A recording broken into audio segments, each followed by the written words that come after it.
Wolfenstein 3D was actually the third game from the series that started in 1981 with the release of Castle Wolfenstein, followed by its 1984 sequel Beyond Castle Wolfenstein. Both games tell the story of an unnamed Allied spy.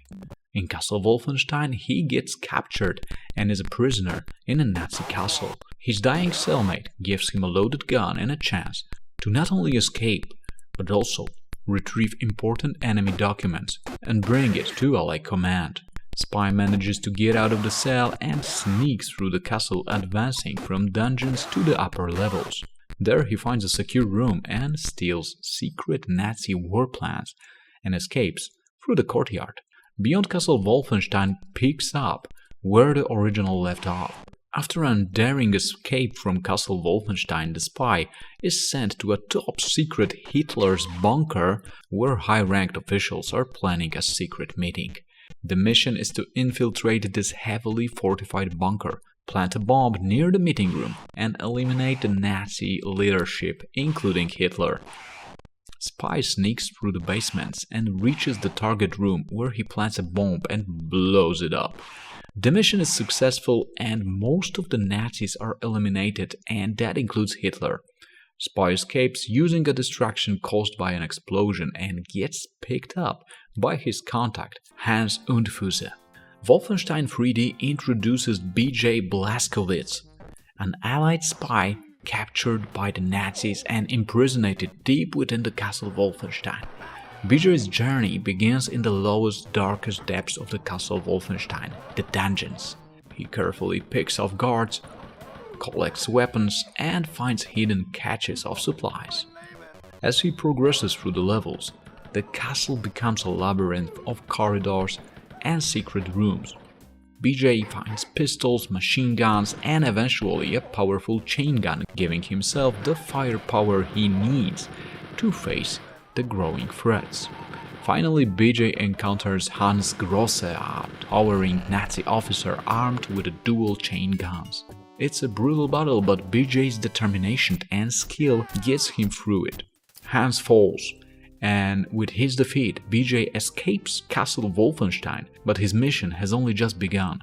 With Castle Wolfenstein behind him, B.J. discovers a far more disturbing plot. The Nazis are working on a terrifying project called Operation Eisenfaust.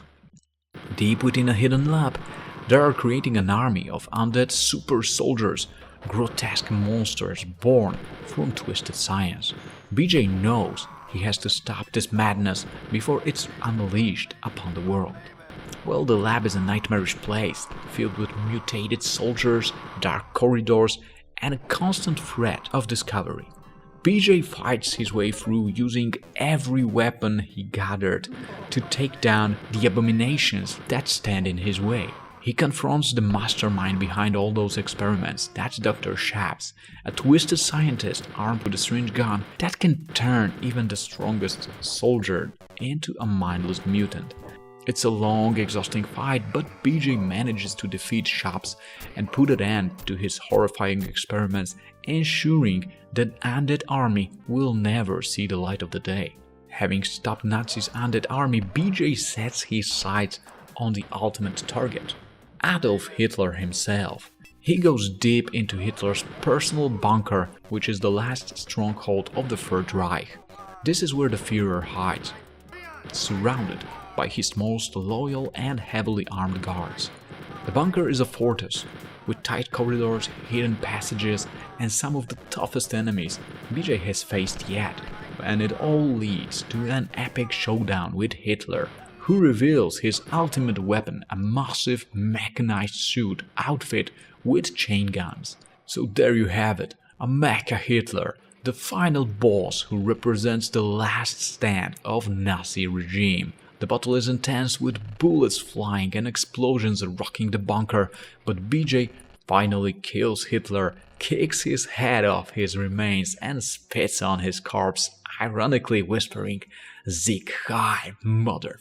And that's how the game ends, but there are actually 3 more episodes taking place before BJ got captured. In those he infiltrates a Nazi weapons research facility where the regime is developing advanced weapons that could turn the tide of the world. The facility is heavily guarded with scientists, soldiers, and at the end BJ battles against Otto Giftmacher, the mastermind behind the facility's research.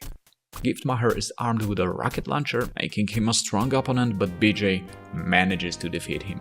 Then he destroys the facility and its deadly secrets. With the research in ruins, BJ strikes a critical blow against the Nazi plans. Later he is on the trail of a notorious Nazi officer known for his brutal tactics and ruthless efficiency. He finds him in a heavily fortified Nazi outpost where the officer, known as the Madman, is coordinating operations that could spell disaster for the Allies.